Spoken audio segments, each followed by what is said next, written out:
Her anım, her günüm, her ayım belə dağıldı eşq adlı sarayım belə. Dünyanı incidər harayım belə. Her gece varlığım çekiler dara. Sen beni öğrettin ayrılıklara.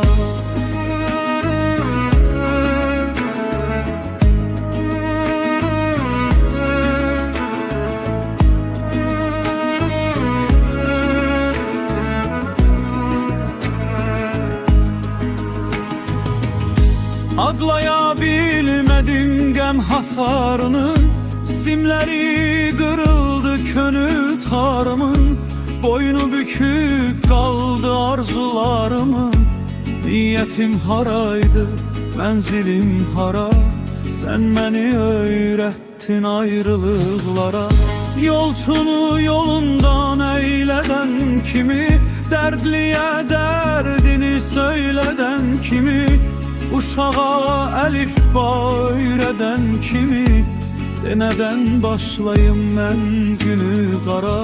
Sen beni öğrettin ayrılıklara. Bir gül gönçesiydi yüreğim benim, eşkin teşnesiydi yüreğim benim. Vüsal çeşmesiydi yüreğim benim. Ben hara gem hara, ayrılık hara. Sen beni öğrettin ayrılıklara.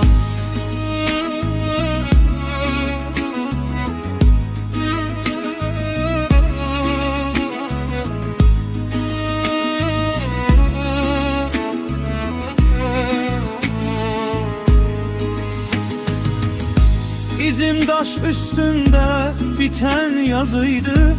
Sözüm babeklerin bez galasıydı. Arzum han oğluydu, bey balasıydı. Hasretim eşkimi getirdi zara. Sen beni öğrettin ayrılıklara. Sen